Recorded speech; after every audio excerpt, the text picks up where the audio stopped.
Selamat datang di channel Ruang Cerita Manhwa dan selamat menikmati, semoga kalian suka. Setelah itu mereka pun berkumpul dan mengobrol.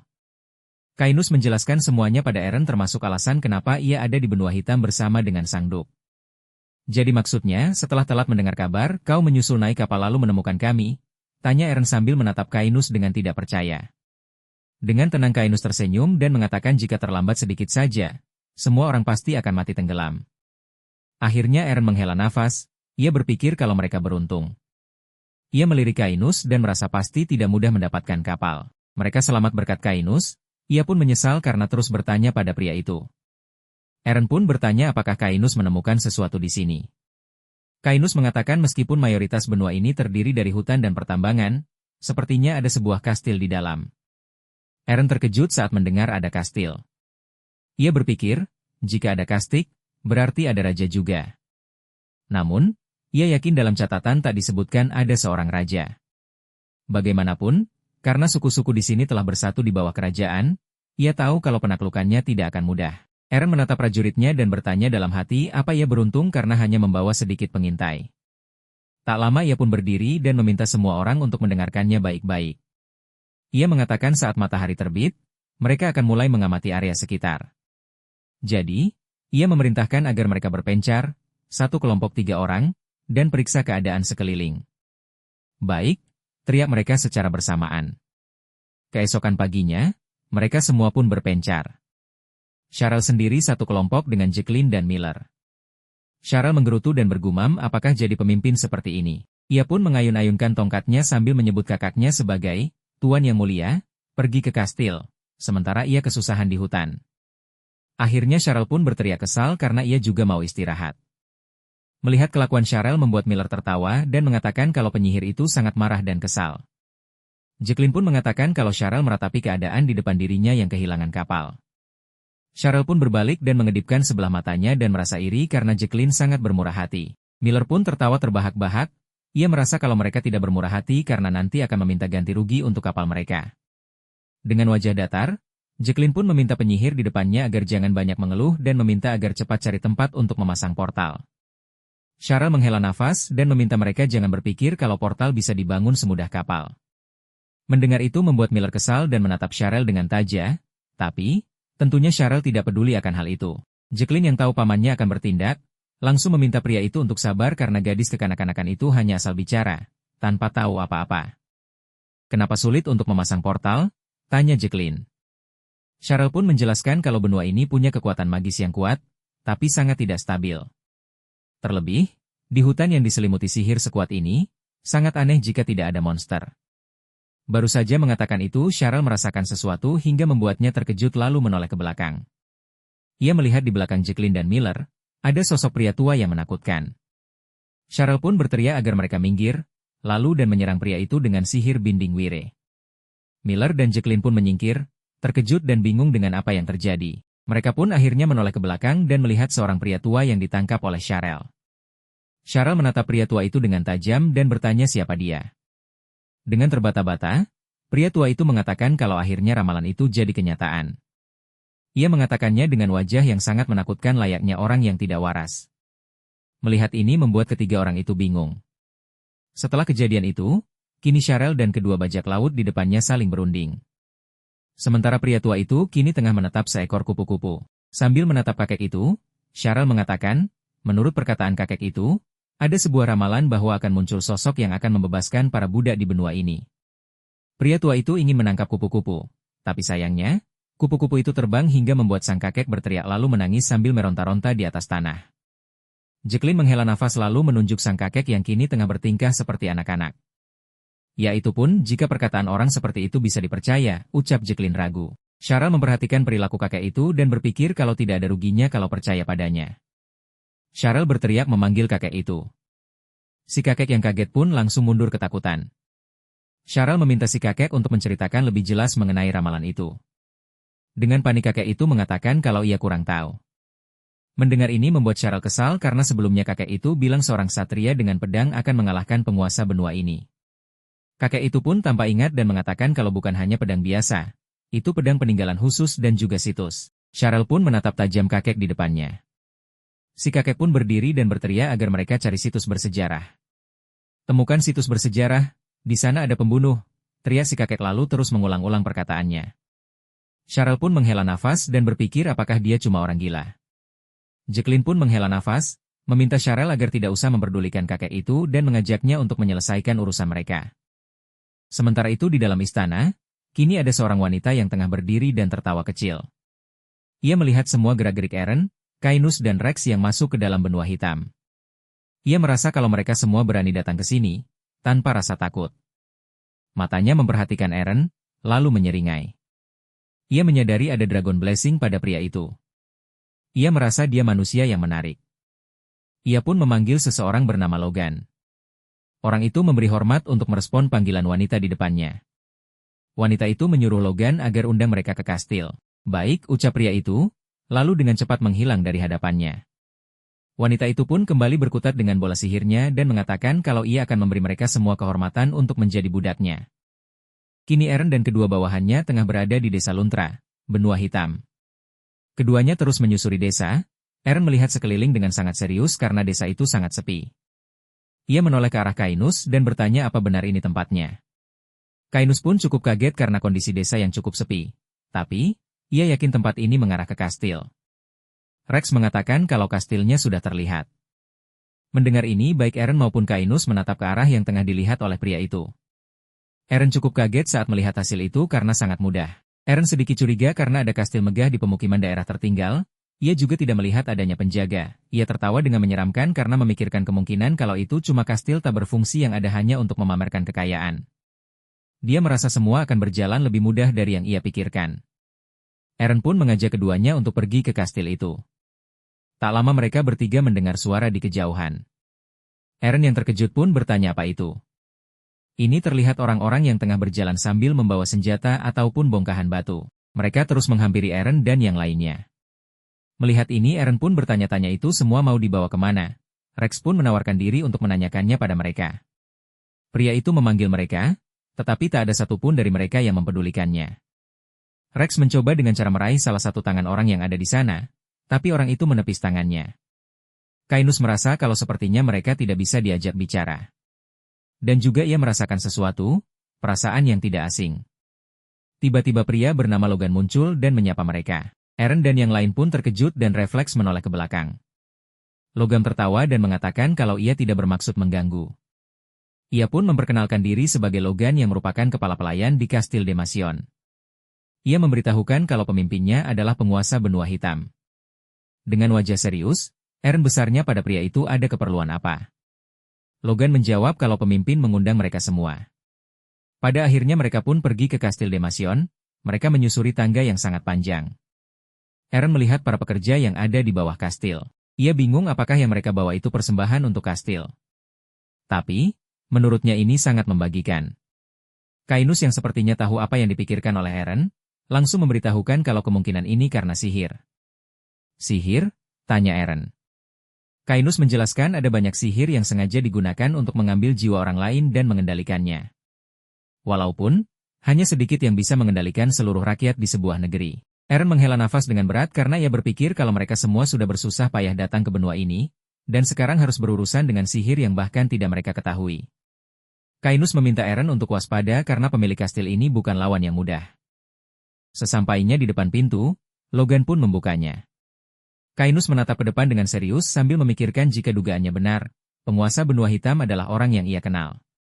Mereka pun masuk dan disambut oleh seorang wanita yang tengah duduk di kursi kebesarannya. "Kalian sudah tiba?" tanya wanita itu. Logan membungkuk memberi hormat, sementara ketiga pria di belakangnya hanya diam. Wanita itu menatap tajam ketiga pria yang ia undang dan mengatakan makhluk-makhluk yang meminjam sayapnya untuk menginjakan kaki di tanah ini. Eren yang mendengar itu kebingungan apa yang dimaksud wanita di depannya ini, dan bertanya dalam hati apakah itu sebuah ungkapan idiom. Eren memperkenalkan dirinya sebagai Eren, pemimpin wilayah Bran dari Kekaisaran Barat. Wanita itu merasa tidak perlu memberi salam formal karena ia tidak tertarik dengan kebudayaan Barat. Wanita itu tersenyum sambil menatap Eren dengan tajam, sementara pria itu hanya diam saja. Tapi akhirnya, Eren mengatakan kalau dia akan mengikuti aturan negara ini. Wanita itu tertawa dalam hati karena merasa semakin Eren sombong, semakin cepat pria itu menggigit umpannya. Tak lama wanita itu menyuruh Logan untuk membawa sesuatu yang telah disiapkan itu. Logan membungkuk lalu dengan cepat menghilang dari hadapan mereka semua. Wanita itu menjelaskan kalau di sini, mereka berbagi minuman dengan orang asing, lalu memberikan salam pertama. Tak lama Logan datang dengan membawa 4 gelas minuman. Wanita itu mengatakan kalau hari ini, ia ingin bersulang secara khusus karena berkat mereka, ia jadi dipertemukan kembali dengan sosok dari masa lalu. Ia mengangkat gelasnya untuk bersulang. Aaron menoleh ke belakang saat menyadari Kainus yang kesal. Logan pun mempersilahkan Aaron untuk mengambilnya. Ayo ambillah, cepat, akan kujadikan kalian budak yang lebih istimewa, ucap wanita itu dalam hati sambil terus memperhatikan ketiga pria di depannya sambil tersenyum senang. Sementara itu, Kainus menggunakan kekuatan telepatinya untuk mengatakan pada wanita di depannya yang ternyata adalah kakaknya. Agar wanita itu menghentikan omong kosongnya. Wanita itu pun membelalakan matanya, merasa kesal karena berani-beraninya Kainus mengatakan itu padanya. Tak disangka Aaron menumpahkan air di hadapan semua orang. Ini membuat semua orang yang ada di sana kaget. Aaron ingin menghormati budaya negeri ini sebisa mungkin, tapi sulit baginya untuk menerima ini. Ia menggaruk kepalanya sambil tersenyum canggung. Wanita itu membelalakan matanya, tak percaya dengan apa yang baru saja ia lihat. Aaron menjatuhkan gelas itu dan mengatakan, entah ini berisi alkohol atau racun, niat baik atau niat jahat, ia menolaknya karena ada sesuatu yang harus ia lakukan di sini. Gelas pun pecah dan Aaron langsung bersiap dengan pedang miliknya. Aaron mengarahkan pedangnya ke arah wanita itu yang masih duduk di singgasana kesayangannya. Wanita itu menggenggam erat gelas yang ada di tangannya dan berpikir kalau tidak hanya sombong, ternyata Aaron pun sangat bodoh. Ia pun memecahkan gelas yang ada di tangannya dengan sangat mudah, lalu tertawa dengan sangat mengerikan. Melihat ini, membuat Aaron bingung. Wajah wanita itu sangat menakutkan, ia mengatakan dengan sangat jelas dan penuh penekanan. Kalau ia akan pastikan Aaron menyesali perbuatannya ini. Seketika itu juga suasana di dalam ruangan menjadi sangat mencekam. Logan yang merupakan bawahan wanita itu pun terjatuh hingga menumpahkan gelas yang ada di tangannya. Rex berlutut sambil memegang pedangnya karena tidak kuat dengan kekuatan wanita itu. Aaron pun terkejut dan diam sejenak. Lalu tak lama, ia menyadari kalau perempuan itu bukan seorang penyihir. Perasaan tertekan ini membuatnya tahu kalau wanita itu merupakan monster yang kuat. Bahkan lebih dari itu. Wanita itu yang sepertinya bisa membaca pikiran Aaron, langsung bertanya apakah pria itu baru sadar sekarang. Aaron memegang tangannya dan memaki dalam hati. Geraklah, ayo bergerak, masih banyak urusan yang harus diselesaikan, ucap Aaron dalam hati sambil menatap wanita itu.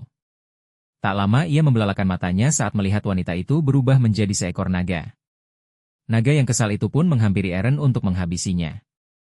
Tapi, sedetik kemudian, seekor naga lain muncul tepat di belakang Aaron. Naga yang merupakan Kainus itu menyerang kakaknya sendiri. Naga itu marah karena Kainus berani-beraninya memihak manusia. Ia pun berteriak kencang dan menyemburkan api ke arah Kainus.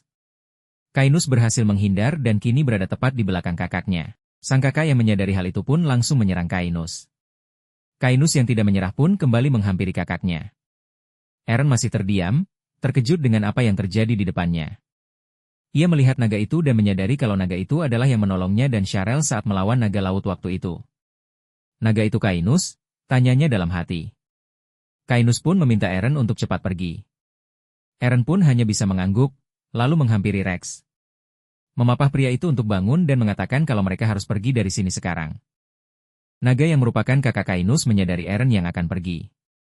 Tapi, dihalangi Kainus, ia sudah tidak tahan lagi dan mengatakan kalau lawan kakaknya adalah dirinya. Ia pun menyemburkan api ke arah kakaknya. Ledakan besar pun terdengar. Sementara itu Rex dan Aaron berlari keluar dari ruangan itu. Mereka berdua terus berlari hingga akhirnya Aaron berhenti dan memaki kesal. Merasa kalau tempat ini benar-benar seperti labirin. Ia dan Rex menatap sekeliling, mencari jalan keluar. Rex membelalakan matanya, kaget dengan apa yang ia lihat di depannya. Ia mengeluarkan pedangnya, lalu mengatakan kalau sepertinya mereka tidak akan bisa kabur dengan mudah. Aaron bingung dengan perkataan itu pun langsung menoleh ke belakang. Mereka ini berhadapan dengan beberapa monster yang siap menghabisi mereka berdua. Aaron yang berpikir kalau sudah terlanjur seperti ini pun bersiap dengan pedangnya. Ayo kita berjuang sampai akhir, teriak Aaron dan keduanya pun maju untuk menghabisi para monster. Mereka menghabisi para monster itu satu persatu, darah pun berceceran di mana-mana. Akhirnya mereka berhasil dan kini yang terlihat hanya bangkai monster. Nafas keduanya tersengal-sengal. Rex pun bertanya apakah ini sudah berakhir. Eren dengan wajah serius mengatakan kalau ini belum selesai. Ia menyadari kalau di depan mereka masih ada monster lain, terdengarlah kepakan sayap yang semakin mendekat. Kini terlihat para monster yang menghampiri mereka sambil berteriak. Eren merasa ini sungguh memuakkan. Dengan yakin, Eren mengatakan jika kali ini akan menghabisi mereka semua lebih cepat. Ia pun mengeluarkan jurus pedang besar angin dingin dan mengarahkannya pada para monster di depannya. Terdengarlah bunyi hantaman dan teriak kesakitan para monster. Kini semakin banyak bangkai monster di sekeliling Eren. Pria itu terengah-engah sambil menatap bangkai monster. Tapi, tak lama ia mengibas-ngibaskan tangannya mengajak Rex agar mereka cepat pergi. "Rex?" tanya Eren bingung lalu menoleh ke belakang. Eren pun mengguncang-guncangkan tubuh Rex dengan panik dan meneriakkan nama pria itu dengan kencang. Dari mulut Rex keluar busa yang membuat Eren tahu kalau ini racun. Ia tersentak, lalu menoleh ke atas. Matanya membelalak saat melihat ada monster lain. Monster kali ini lebih mengerikan dibanding sebelumnya. Eren memaki karena kesal. Ia menoleh ke arah Rex saat pria itu mengeluh kesakitan. Ia berpikir untuk menyelamatkan Rex, ia harus menerobos keluar secepat mungkin.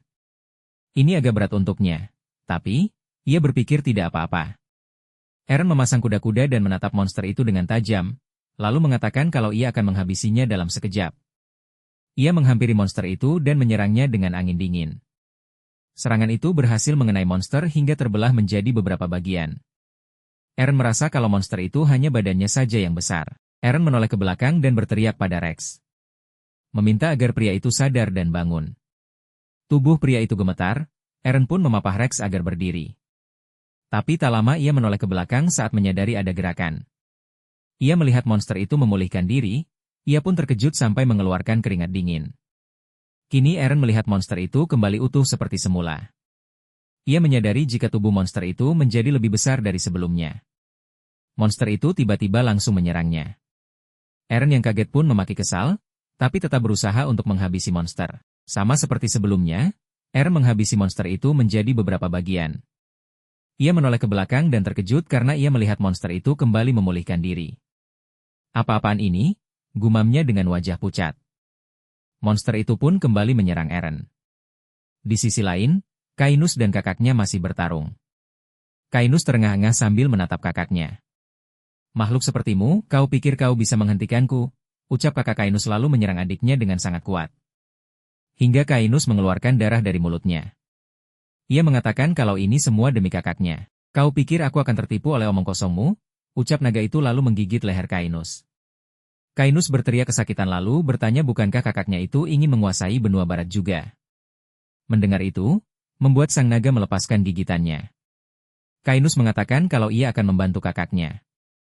Sang naga meminta adiknya itu untuk terus berbicara.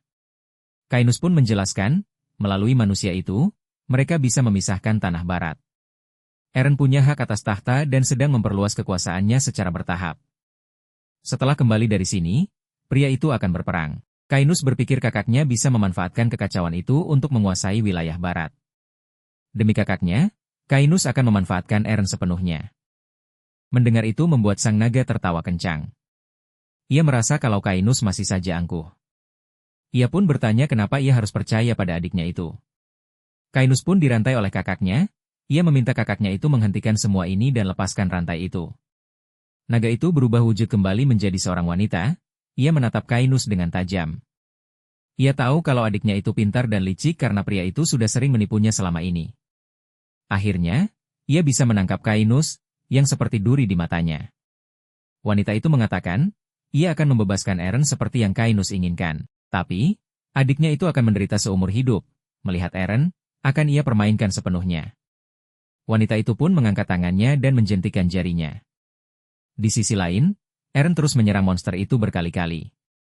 Tapi semua serangannya percuma karena monster itu bisa memulihkan diri. Pria itu menyaksikan semuanya dengan nafas tersengal-sengal. Karena kesal, Eren pun berteriak sambil berusaha menyerang mereka lagi dengan asal. "Kenapa terus-terusan hidup lagi?" teriak Eren. Ia pun terkejut saat tiba-tiba melihat monster itu berhenti dan langsung menghilang. Kini yang ia lihat pun hanya kepala monster yang asli. Tidak seperti sebelumnya yang mempunyai banyak kepala. Entah kenapa monster itu pergi dari hadapan Eren. Eren berniat mengejar monster itu karena ia tidak mau melepaskannya. Tapi, Rex menahannya dan meminta Duke itu sadar. Eren terkejut, bagaimana bisa pria itu baik-baik saja? Rex tak mempedulikan keterkejutan Eren, ia memberitahu pria itu kalau di sini tidak ada siapa-siapa. Hah? Apa maksudmu? Tanya Eren bingung. Rex mengatakan lagi kalau tidak ada siapapun di sini.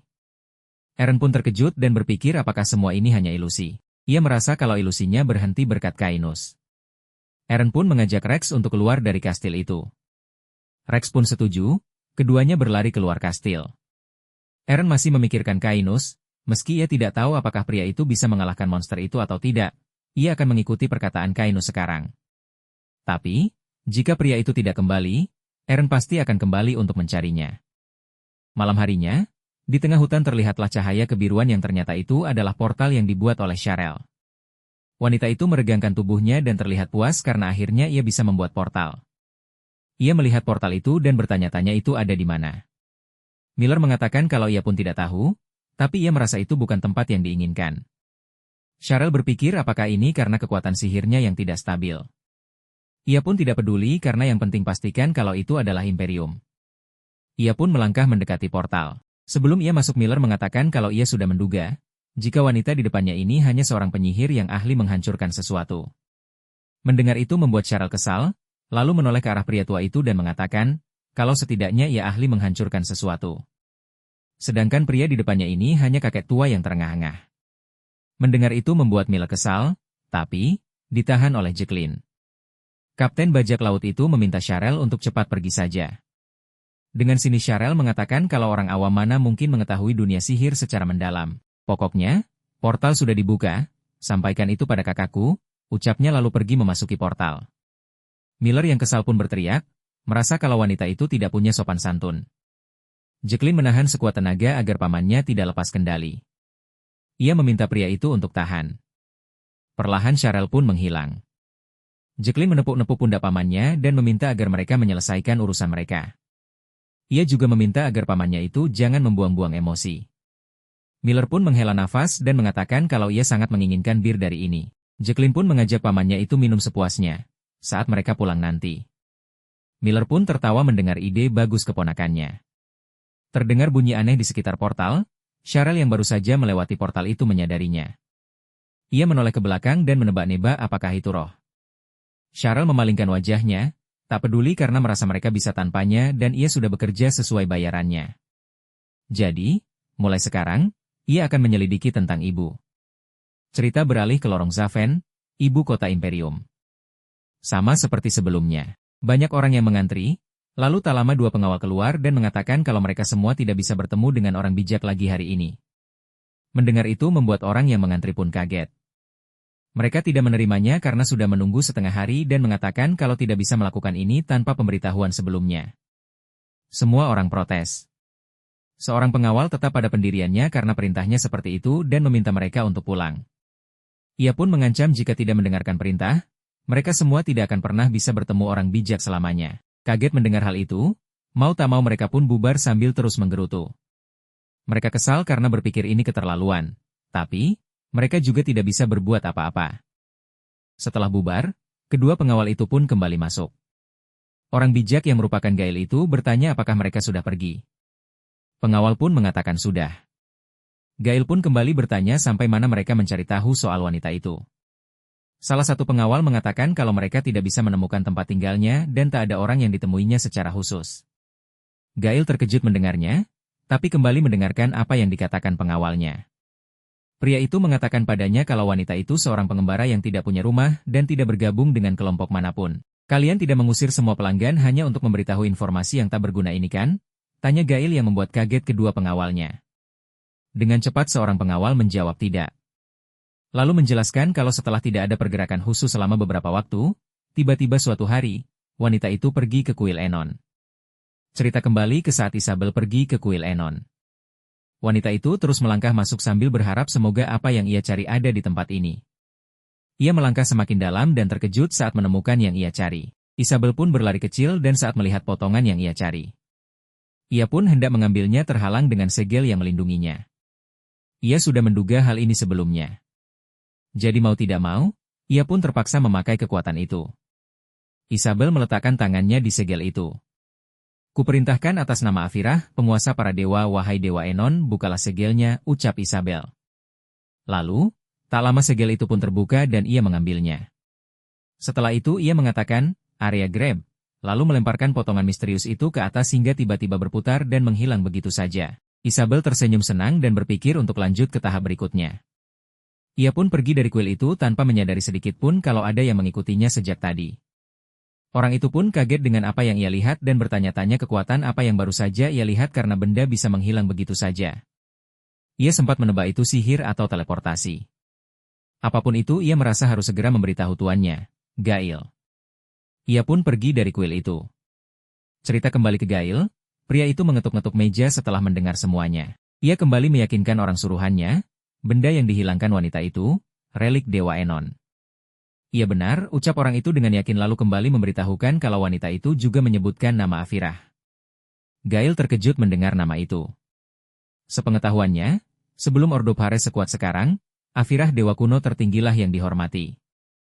Ia bingung kenapa mencuri peninggalan suci agama lain dengan kekuatan dewa. Ia pun kini bertanya-tanya apa ibunya memang punya kekuatan suci dari awal. Terlebih, ibunya mencuri peninggalan suci Dewa Enon yang sudah hancur. Kenapa? Apa tujuan ibu sebenarnya? Semua pertanyaan itu berkecamuk di kepala Gail. Ia pun bertanya lagi pada orang suruhannya, di mana wanita itu sekarang. Mereka pun menjawab kalau Isabel menginap di losmen dekat ibu kota. Sepertinya, wanita itu akan istirahat sejenak. Gail terdiam, orang suruhannya pun menyarankan agar wanita itu dibawa ke sini. Gail mengangkat tangannya, ia merasa belum waktunya. Ia meminta mereka agar awasi dulu untuk sementara waktu dan juga mereka tidak boleh kehilangan wanita itu. Gail pun memerintahkan mereka untuk panggil para Blodian. Blodian adalah sebuah organisasi jaringan informasi besar yang dibentuk oleh Gail. Biasanya secara diam-diam, mereka hanya mengumpulkan informasi. Tetapi, jika diperlukan, demi membuktikan ramalan, orang bijak, secara langsung, mereka tak segan untuk menculik dan membunuh. Alasan keberadaan mereka hanya satu yaitu, menjadi tangan dan telinga bagi orang bijak agar masyarakat percaya bahwa dia adalah peramal sejati. Sampai jumpa sebentar lagi, Ibu, ucap Gail dalam hati. Miller dan Jacqueline masih berada di dalam hutan, pria tua itu mengekor di belakang keponakannya dengan langkah gontai. Dengan nada lesu, ia bertanya apa mereka akan terus berkeliling sampai pagi. Ia pun menyarankan agar mereka berkemah terlebih dulu. Jacqueline yang tidak mau menyerah pun meminta pamannya itu untuk bertahan sedikit lagi. Miller pun langsung lesu, ia semakin pelan berjalan di belakang Jacqueline. Wanita itu beralasan kalau mereka semua sudah sepakat untuk bertemu di sepertiga malam. Jadi, ia tidak mau ketinggalan dan berakhir dengan utang. Mendengar itu membuat Miller hanya bisa menghela nafas. Tak lama ia menoleh ke arah pohon dengan tanda silang yang ada di sampingnya. Ia pun menunjukkan tanda itu pada Jacqueline dan mengatakan kalau mereka sepertinya kembali lagi. Jacqueline pun terkejut melihat tanda yang mereka buat sebelumnya. Mereka sengaja menandai jalan yang sudah dilewati untuk berjaga-jaga. Ia menyentuh tanda itu dan berpikir apakah mungkin mereka tersesat. Jacqueline menyadari ada yang melewati mereka di belakang. Ia pun meminta pamannya untuk mengeluarkan senjata. Dengan cepat wanita itu pun menghampiri sosok yang tadi melewati mereka. Sosok bertopeng itu Jacqueline serang dengan palunya, tapi langsung hilang. Miller berteriak meminta Jacqueline untuk mundur setelah mereka melihat sosok bertopeng itu menjadi sangat banyak. Miller kembali berteriak lalu menyerang sosok yang ia sebut sebagai monster itu. Tapi, sama seperti Jacqueline, sosok itu langsung menghilang. Tak tersentuh seperti hantu. Kau pikir kami akan takut dengan sihir aneh macam itu? Teriak Miller lalu menyerang sosok itu membabi buta. Karena dengan pedang tidak mempan, Miller akan mencoba memakai bom, senjata rahasianya. Di belakang Miller, Jacqueline menyadari sosok bertopeng yang ada di belakang. Ia melihat sosok itu melambaikan tangannya seolah meminta mereka untuk mengikutinya. Ia memperhatikan mereka semua membuka kedua tangannya, sepertinya tidak berniat untuk menyerang. Sementara itu, Miller menyebarkan bubuk mesiu dan tertawa. Ia meminta mereka jangan menyimpan dendam jika terbakar. Jacqueline pun langsung menghentikannya dan mengatakan kalau mereka tidak berniat mencelakai. Miller bingung tapi tetap menuruti ucapan Jacqueline. Wanita itu pun bertanya kenapa mereka muncul di depannya dan pamannya. Sebutkan tujuan kalian, ucap Jacqueline. Tiba-tiba sosok itu berada di depan Jacqueline, lalu memberitahukan kalau mereka adalah penduduk yang sudah lama tinggal di sini. Ada sesuatu yang ingin sosok itu tunjukkan pada Jacqueline dan Miller. Wanita itu mengerutkan keningnya saat mendengar kata-kata, sudah lama tinggal di sini. Sosok itu membenarkan, sebelum naga mengaku sebagai pemilik tempat ini, benua hitam. Ayo ikut aku, ucap sosok itu. Kini Jacqueline dan Miller yang akhirnya mengikuti sosok itu berada di desa Luntra kuno. Suasana sangat ramai, banyak orang di jalan. Jacqueline menatap sekeliling, ia bingung apakah orang desa sedang ada festival. Wanita itu melihat orang-orang ada yang membeli buah, bermain kejar-kejaran, dan ada yang menari dengan ceria. Jacqueline terus melangkah maju, sementara Miller tertawa senang karena tak menyangka di benua hitam ada tempat seperti ini. Ia akan sangat senang jika bisa istirahat di sini satu malam. Jacqueline meresponnya dingin, ia meminta pamannya agar jangan berpikir yang aneh-aneh. Jacqueline menatap sosok di depannya yang terus melangkah maju. Ia berpikir jika perkataan sosok itu benar, maka ini semua bukan kenyataan. Ini adalah benua hitam di masa lalu. Semua ini hanyalah ilusi. Paman, kau mengikutiku dengan... Loh? Ucap Jacqueline kaget saat menoleh ke belakang. Pamannya sudah tidak ada. Saat melihat Miller tengah makan, Jacqueline pun berteriak kencang yang membuat pria itu kaget. Dengan heboh, Miller mengatakan kalau sekarang ia tahu kenapa bocah bertopeng itu sangat menginginkan benua ini. Rasa daging yang ditaburi, emas hitam, yang ada di tangannya ini sangat enak. Pria tua itu pun menawarkan daging di tangannya pada Jacqueline. Dengan kesal, wanita itu menyingkirkan daging itu dari hadapannya. Ia mengajak pamannya agar mereka berdua kembali mengikuti pria bertopeng itu. Keduanya kaget saat melihat sosok itu menghilang. Mereka pun mencari di mana orang yang tadi. Baik Jacqueline maupun Miller tidak menemukan sosok itu.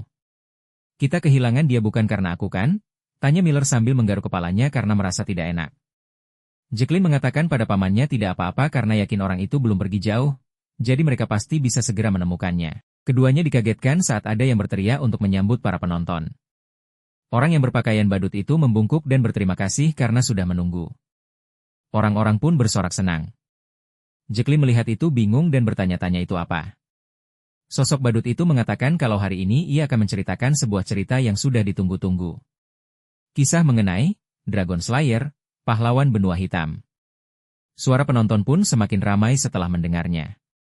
Sementara Jacqueline kaget, ia ingat kalau itu yang disebut kakek tua yang ia temui kemarin siang di dalam hutan. Ia merasa mungkin apa yang ingin ditunjukkan oleh orang aneh itu adalah teater pertunjukan ini. Badut itu pun mulai bercerita.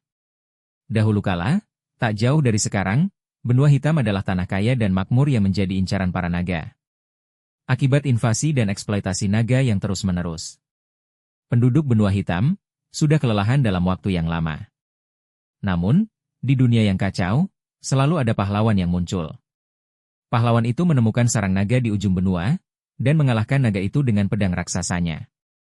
Berkat pahlawan yang pemberani ini, benua hitam bisa mendapatkan kembali kedamaian dan kebahagiaan seperti sekarang.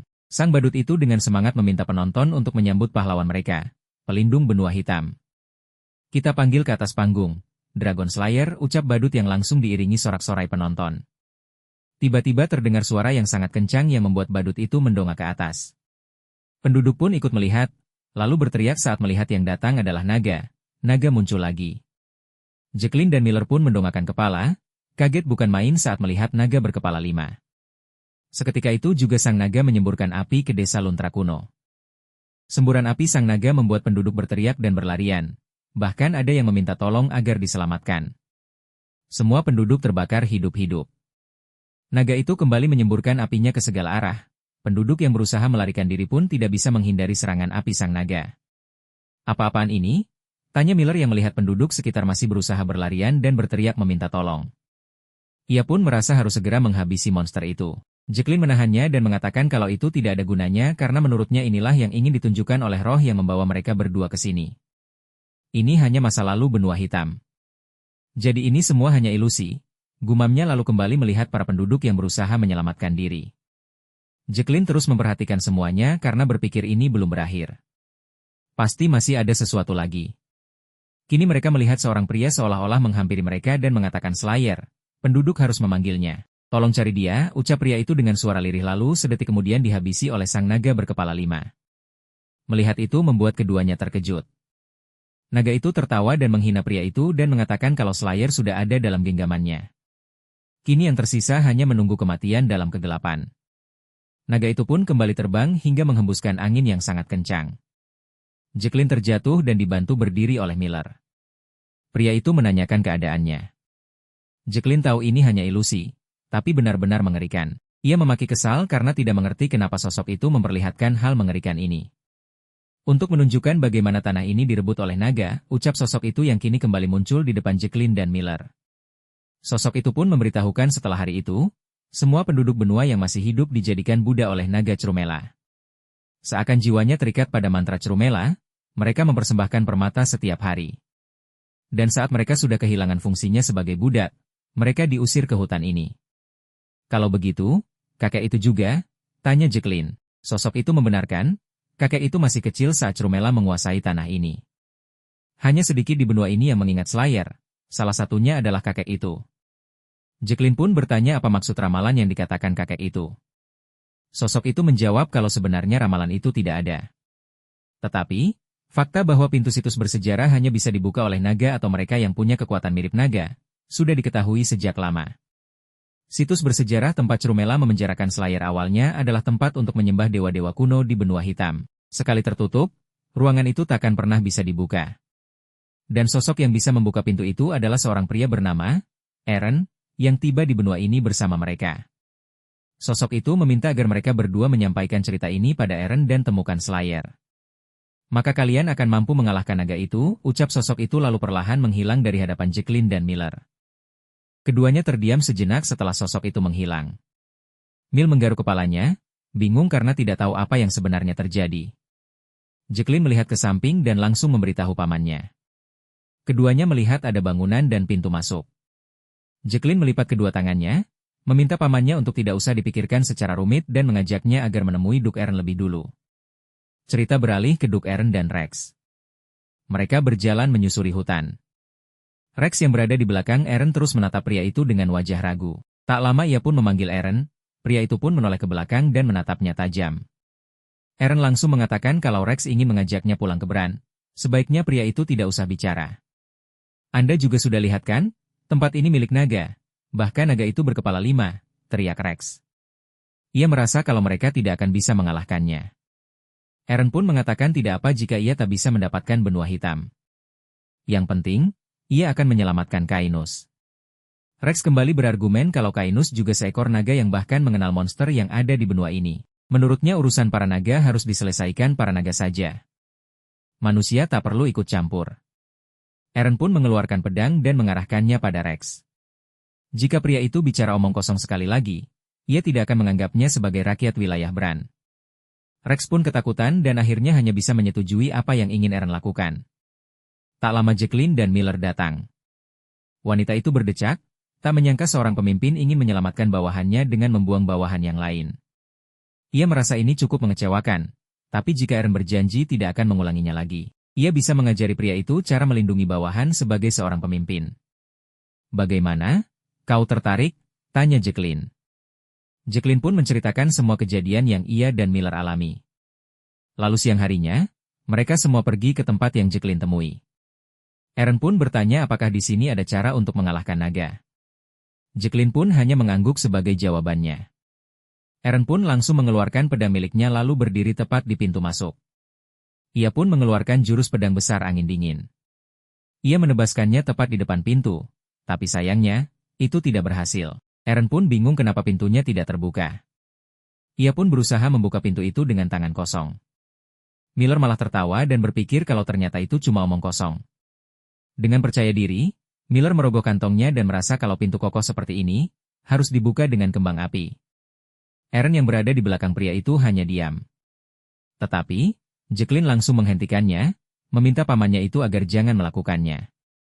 Sang paman, walaupun bingung tetap menuruti ucapan Jacqueline. Jacqueline memberitahukan kalau pintu ini mungkin tidak bisa dibuka dengan kekuatan biasa. Eren pun menatapnya dengan penuh tanda tanya. Jacqueline tiba-tiba teringat ucapan sosok itu sebelumnya. Dengan semangat ia pun memberitahukan, kalau menurut roh itu, Eren yang punya kekuatan mirip naga, bisa membuka pintunya. Rex mengerutkan keningnya, punya kekuatan mirip naga, menurutnya itu omong kosong. Eren tersenyum tipis, mengerti apa maksud dari perkataan itu. Di saat semua orang bingung, hanya Eren yang tersenyum. Pria itu sedikit mengeluh karena wanita di sampingnya baru bilang sekarang, setelah ia buang-buang tenaganya. Cerita beralih ke Cheryl, wanita itu kini keluar dari hutan. Ia merenggangkan tangannya untuk melemaskan otot tubuhnya yang pegal. Wajahnya lesu karena awalnya ia berpikir sudah kembali. Tapi ia berakhir di tempat seperti ini yang bahkan tidak bisa membuatnya tidur nyenyak. Cheryl terus berjalan sambil mengoceh, kesal dan bertanya-tanya kesialan apa yang kini tengah menimpanya. Ia pun mencoba sihir Firewing, sayangnya sihirnya itu tidak berhasil. Ini membuat Cheryl semakin kesal. Di tengah ocehannya, tiba-tiba perutnya bunyi. Cheryl pun menghela nafas, ia tahu kalau kini harus mengisi perutnya terlebih dahulu karena ia sudah tidak bertenaga. Jadi, tidak bisa memakai sihir. Cheryl berjalan menyusuri desa dan mencoba mengetuk pintu salah satu rumah. Tapi tidak ada respon, hanya kesunyian yang ia dapat. Karena kesal, ia memukul pintu dengan sangat kencang dan bertanya apakah tidak ada siapapun di dalam. Hening, itulah yang ia dapatkan lagi. Cheryl pun kembali mengetuk dengan kencang dan meminta tolong agar siapapun keluar karena ia kini kelaparan. Saat ia berniat untuk mendobrak rumah orang, tiba-tiba ia mendengar dari belakang. Ada yang memberitahukannya kalau pemilik rumah itu sudah meninggalkan desa. Cheryl yang kaget pun menoleh ke belakang, ia melihat seorang wanita tengah memegang sesuatu di tangannya. Wanita asing itu tidak tahu kenapa seseorang seperti Cheryl sampai datang ke tempat kumuh seperti ini. Karena desa ini sudah bukan tempat tinggal manusia lagi. Cheryl hanya diam, bingung dengan apa yang wanita itu katakan padanya. Sambil berjalan, wanita itu mengatakan kalau keluarganya juga akan segera meninggalkan tempat ini. Cheryl pun mencegah wanita itu pergi, lalu bertanya apa maksud ucapan wanita itu. Mendengar hal itu membuat wanita itu sadar kalau Cheryl bukan orang dari desa itu. Dengan wajah panik, Cheryl beralasan kalau di desa itu ada saudara jauhnya, tapi sepertinya mereka sudah pergi dari sini. Jadi ia ingin tahu alasannya. Wanita itu mengatakan jika Cheryl penasaran, daripada menjelaskannya lebih baik Cheryl melihatnya langsung. Cheryl dibawa ke sebuah sumur yang ada di desa. Wanita itu menarik air dengan sekuat tenaga lalu menaruh ember kayu itu. Cheryl langsung menutup hidungnya saat mencium bau yang sangat busuk. Wanita itu menjelaskan kalau mata air desa ini menjadi seperti ini. Awalnya beberapa orang mengira itu hanya warnanya saja dan ingin meminumnya. Tapi tak ada yang berani meminumnya karena bau busuknya yang sangat menyengat. Cheryl pun bertanya sejak kapan jadi seperti ini. Wanita itu menjawab dengan wajah pucat kalau ini terjadi sekitar 15 hari yang lalu. Ada rumor bahwa Sungai Merah mengalir dari kota yang jauh. Saat itu, ia dan penduduk desa mengira hanya rumor belaka. Namun, tidak sampai seminggu, rumor itu menjadi kenyataan. Pada akhirnya, semua orang meninggalkan desa untuk mencari rumah lain. Wajah Cheryl pucat hingga mengeluarkan keringat dingin. Ia sadar kalau 15 hari yang lalu adalah waktu setelah ia meninggalkan benua hitam. Dengan panik, Cheryl pun kembali bertanya mengenai keadaan di tempat lain. Wanita itu kaget, tapi tetap menjawabnya bahwa ia tidak tahu. Semua orang bilang, mereka pergi ke barat laut yang dilindungi oleh Dewa Pares. Di sini adalah di ujung selatan. Mereka bilang, kondisi di sana lebih baik. Cheryl semakin takut, ia bertanya-tanya dalam hati apa hal serupa sudah terjadi di berbagai wilayah kekaisaran. Jika keadaan di barat lebih baik, wilayah Bran, yang dekat dengan kerajaan suci, mungkin belum terlalu buruk. Tetapi, berhadapan dengan bahaya adalah masalah lain. Cheryl merogoh kantongnya, sambil mengatakan kalau ini adalah balasan untuk penjelasan wanita itu. Wanita itu diam, bingung apa yang dimaksud Cheryl, tapi wajahnya berubah kaget karena tak percaya kalau Cheryl memberikan 1 koin emas. Sebelum pergi, Cheryl mengatakan semoga itu bisa membantu di perjalanan saat pergi dengan keluarga wanita itu. Wanita itu pun sangat senang sampai berlutut, berterima kasih pada Cheryl. Cheryl sendiri hanya menggelengkan kepalanya merasa kalau bantuan yang ia berikan tidak seberapa. Sambil terus berjalan, Cheryl memutuskan untuk menunda terlebih dahulu untuk menyelidiki tentang ibunya. Ia perlu pergi ke wilayah itu dan mencari tahu bagaimana perkembangan kekaisaran. Awalnya adalah Sungai Merah, lalu air sungai mengalir ke seluruh kekaisaran. Desa-desa kecil yang kekurangan pasokan air minum adalah desa-desa pertama yang hancur. Mereka yang kehilangan tempat tinggal lalu menjadi pengungsi. Bahkan para pengembara pun berkumpul di kota. Air minum dan bahan makanan yang disimpan di kastil juga cepat habis. Lebih buruk lagi, epidemi akan mulai menyebar. Provinsi-provinsi yang belum mengalami akan mulai menolak pengungsi. Tapi, semua ini hanyalah permulaan. Pada akhirnya, kastil-kastilnya yang menolak pengungsi pun runtuh akibat kerusuhan. Dan ketika rumor menyebar bahwa semua bencana ini adalah murka dewa, orang-orang pun mulai bertobat dari dosa mereka. Tetapi, tak ada yang tahu nama dewa yang marah itu. Cerita beralih ke istana kepausan Pares. Di dalam istana yang megah itu, sang paus tengah menatap keluar jendela sambil mendengarkan penjelasan bawahannya mengenai yang terjadi belakangan ini. Salah seorang prajurit mengatakan kalau ini kejadian yang menyedihkan. Ini semua terjadi karena kemarahan Dewa Pares. Paus pun membalikan tubuhnya dan meminta bawahannya yang ia sebut sebagai para pelayan Pares untuk menyiapkan perwakilan untuk menuju ibu kota kekaisaran. Kirim pesan ke para bangsawan juga. Paus berniat untuk menemui kaisar, ia harus memberitahu cara untuk mengatasi hal ini. Cara untuk mengatasinya? Tanya prajurit itu bingung. Paus mengatakan untuk mengalahkan bencana, perlu iman yang besar kepada dewa. Semua orang di kekaisaran tak punya pilihan selain percaya pada Dewa Pares. Para prajurit menebak kalau Paus berencana mengusulkan pengkultusan Pares kepada kaisar. Paus pun hanya tersenyum meresponnya. Prajurit itu pun langsung memberi hormat dan merasa kalau Paus merupakan pendeta yang hebat. Paus pun meminta mereka cepat melakukan perintahnya karena mereka juga harus memberitahu para bangsawan sesegera mungkin. Para prajurit pun kembali membungkuk lalu berlarian keluar ruangan itu. Setelah tidak ada siapa-siapa, Paus pun tertawa kecil. Akhirnya, ia bisa membalas penghinaan waktu itu. Perlawanan bangsawan lain terhadap tindakan Eren juga sangat keras, jadi tidak akan sulit untuk mengumpulkan dukungan. Setelah terbentuknya agama nasional, Ordo Vivian harus diberantas dengan serius. Dengan begitu, kelompok Eren yang melayani Vivian, hanya masalah waktu sebelum akhirnya kelompok Eren diisolasi. Memikirkan itu semua membuat Paus tertawa terbahak-bahak. Ia meneriakkan nama Dewa Pares yang hebat, dan berterima kasih pada sang dewa karena telah memberi kesempatan padanya untuk membalas dendam dan menyudutkan Eren. Cerita beralih ke ibu kota Imperium, Zaven. Di dalam istana, ada kaisar dan para bangsawan yang kini terdiam dengan wajah pucat. Kaisar mendengar fenomena aneh yang terjadi di seluruh penjuru kekaisaran. Walau ibu kota belum terkena pengaruhnya, ia tidak bisa berdiam diri saja. Dengan nada serius kaisar bertanya mengenai situasi di tiap wilayah. Seorang pria berambut pirang dengan wajah khawatir mengatakan kalau wilayahnya dipenuhi gelombang pengungsi. Sumber daya wilayah terbatas, para pengungsi tidak punya apa-apa. Mereka semua jadi gelandangan dan melakukan pencurian. Pria berambut hitam merasa situasinya lebih buruk. Karena tanaman tak tumbuh, para petani meninggalkan lahan mereka dan melarikan diri. Pria itu menghela nafas frustasi dan menambahkan kalau pada akhirnya hal ini juga berdampak pada pengumpulan pajak dan bisa menjadi awal keruntuhan. Gren memberikan komentar pada kaisar. Jika ini terus berlanjut, hanya masalah waktu saja sebelum berdampak ke ibu kota juga. Gelandangan yang tak punya apapun, bisa dengan mudah berubah menjadi pengacau. Jika kita tidak menghentikan masalah ini dengan kekuatan militer, ucapan Gren dipotong oleh Linon. Linon berpendapat kalau itu akan menyebabkan perpecahan yang lebih besar. Ia menatap Gren dengan tajam karena berpikir kalau pria itu akan mengarahkan pedang kepada mereka yang sedang kelaparan. Gren yang tidak terima pun menggebrak meja, ia tidak pernah mengatakan kalau akan menyerang mereka. Menurutnya dalam situasi kacau, solusinya adalah pengendalian yang tepat. Linon pun menggebrak meja dan berdiri, ia kembali menolak usulan itu dengan mengatakan kalau pengendalian seperti itu bisa dengan mudah berubah menjadi agresi kapan saja. Maksudnya, sekarang kau tak mempercayai tentara kekaisaran, teriak Gren kesal.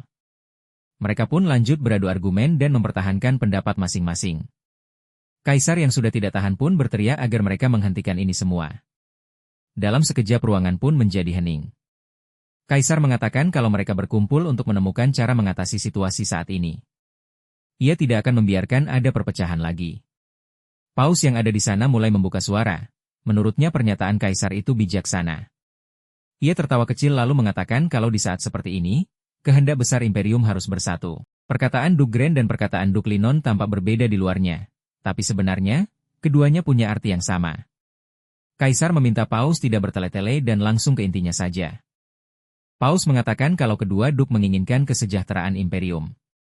Metodenya secara sederhana dibagi menjadi perlindungan dan pengendalian.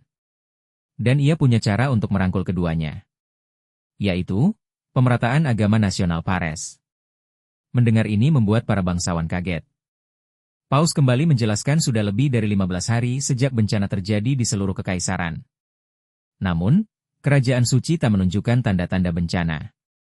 Ini karena Dewa Pares melindungi kerajaan suci. Karena sebagian penduduk kekaisaran juga mempercayai hal itu, maka banyak pengungsi yang berbondong-bondong masuk ke kerajaan suci. Jika dibiarkan saja, kerajaan itu menjadi terlalu padat. Padahal wilayah lain justru sedang mengalami penurunan jumlah penduduk. Namun, Dewa Phares yang penuh belas kasih tidak membiarkan ketimpangan itu terjadi begitu saja. Paus pun menyeringai setelah mengatakannya pada kaisar dan para bangsawan. Dengan membawa-bawa nama dewa, Paus mengatakan lagi kalau dewa menyuruhnya untuk membuat seluruh kekaisaran melayaninya. Lalu, kekuatan perlindungan untuk mencegah bencana akan menyebar ke seluruh kekaisaran. Grand menyetujuinya dan bertanya pada duk lainnya. Mereka pun mengangguk setuju. Karena tak ada kekuatan yang lebih baik untuk memimpin semua orang selain iman dan setiap orang punya keyakinan, tidak akan banyak yang menentang. Bagaimana pendapat yang mulia? Tanya Grand sambil menatap kaisar. Kaisar menutup wajahnya dengan tangan, pusing dengan semua ini. Cerita kembali ke beberapa saat sebelum pertemuan kaisar dengan para bangsawan. Kaisar berada dengan Paus, hanya berdua. Ia memainkan catur seorang diri, sementara Paus berdiri di depannya. Kaisar mengatakan, kehilangan Kastil Valence memang sangat menyesalkan. Namun, ini soal menyudutkan Eren dengan pemerataan agama. Paus tertawa kecil dan beralasan kalau ia hanya mengikuti perintah Dewa Phares. Kaisar menatap Paus dengan tajam karena berani-beraninya pria itu berbohong di depannya. Pria botak itu langsung terbata-bata, tidak mungkin ia melakukannya. Kaisar memotong ucapannya dan kembali mengatakan tentu saja ia juga bersimpati dengan perasaan Paus. Eren adalah pengganggu, tapi tidak ada alasan untuk menghukumnya. Dan jika meresmikan Phares sebagai agama negara, sepertinya itu hanya akan meningkatkan otoritas kerajaan suci. Perkataan Anda itu, ucap Paus gugup dan mengeluarkan keringat dingin. Ucapan Paus kembali dipotong oleh Kaisar, dengan mengatakan kalau menjadikan Phares sebagai agama negara berarti menindas Ordo Vivian. Jika Imperium secara resmi menekan Ordo Vivian, maka Eren harus membuat pilihan. Pria itu harus melipat ekornya dan menyerahkan Ordo Vivian atau menyerang Ordo Phares yang menjadi agama kekaisaran. Apapun yang dipilih, Eren punya alasan untuk memperluas wilayah lagi. Kaisar menatap Paus dengan tajam lalu bertanya apakah pria itu mau bergabung dengannya. Cerita kembali di saat Kaisar tengah rapat dengan para bangsawan. Sambil tersenyum licik, Kaisar mengatakan kalau ia setuju dengan pendapat itu. Mulai hari ini, ia akan mendeklarasikan Phares sebagai agama resmi di seluruh kekaisaran. Lalu, ia memerintahkan agar kuil-kuil lainnya dimanapun, untuk ditutup. Tak masalah jika memakai kekerasan untuk mereka yang menentang. Cerita beralih ke wilayah Bran, Kastil Valence. Banyak para penduduk yang berdatangan ke wilayah tersebut. Bianca yang ada di samping terus memperhatikan mereka, ia merasa kesal sampai memaki pengikut Phares. Arthur yang ada di belakangnya, mengatakan tampaknya situasi penindasan agama ini lebih buruk dari yang mereka duga. Mereka bahkan memburu pengikut Vivian yang bersembunyi. Bianca merasa masih sedikit beruntung karena Kastil Valence masih aman. Tiba-tiba seorang prajurit yang berada di atas benteng menara berteriak, mengatakan bahwa mereka kini dalam masalah besar. Pasukan Phares sedang menuju kemari. Mendengar itu semua membuat Bianca diliputi amarah yang sangat besar. Ia pun mengambil pedangnya dan memaki para pasukan yang tengah menuju kemari itu. Arthur berusaha menenangkan wanita itu dan mengatakan jika mereka bertengkar, keadaan mungkin akan jadi lebih buruk. Akhirnya Bianca mau tidak mau menahan emosinya. Tak butuh waktu lama pasukan Phares pun datang. Baik Bianca maupun Arthur berusaha untuk bersikap biasa saja. Salah satu prajurit turun dari kudanya dan menghampiri mereka. Prajurit itu mengeluarkan sebuah surat dan mengatakan kalau ini adalah perintah yang mulia Kaisar. Kastil Valence tidak boleh menerima pengikut Vivian. Bianca pun berteriak, merasa kalau ini adalah tanah para pengikut Vivian. Jadi, perintah untuk menganiaya pengikut Vivian tidak dapat diikuti, meski itu datang dari Kaisar. Mendengar itu membuat prajurit pun menoleh ke belakang dan mengangguk memberi kode pada pasukannya. Semua prajurit pun langsung berlarian dan menangkap semua pengikut Vivian itu. Mereka berteriak minta tolong, sementara Bianca langsung mengarahkan pedangnya pada salah satu prajurit yang ada di depan. Meminta pria itu untuk berhenti sekarang juga. Pria itu menatap pedang Bianca dengan dingin, lalu mengatakan Kaisar memberi perintah, siapapun yang membantu pengikut Vivian yang melarikan diri harus dipenjara. Bianca membelalakan matanya saat mendengar ucapan pria di depannya ini. Pria itu menatap Bianca dengan dingin lalu memerintahkan bawahannya untuk masukkan orang yang melanggar perintah Kaisar sebagai pengacau dan pemberontak. Bianca pun terkejut mendengar perintah itu. Ia tahu orang-orang ini tidak akan mundur dan akan memakai serangannya sebagai alasan untuk menyerang Duke Eren. Apa aku tak punya pilihan lain, selain ditangkap seperti ini? Tanya Bianca dalam hati. Tubuhnya gemetar menahan emosi. Ia pun menarik kembali pedangnya dan membiarkan dirinya sendiri ditangkap. Tatapannya pada prajurit itu sangat tajam, seolah-olah ingin menghabisinya sekarang juga. Prajurit Paris itu menoleh ke arah Arthur dan meminta pria itu untuk memberitahu kepada pemilik kastil agar usir pengikut Vivian dari dalam kastil. Karena jika tidak, mereka akan langsung memporak-porandakan kastil ini. Cerita kini beralih tadi ke benua hitam, di mana Eren beserta 3 orang lainnya masih berada di pelosok hutan, di depan situs bersejarah.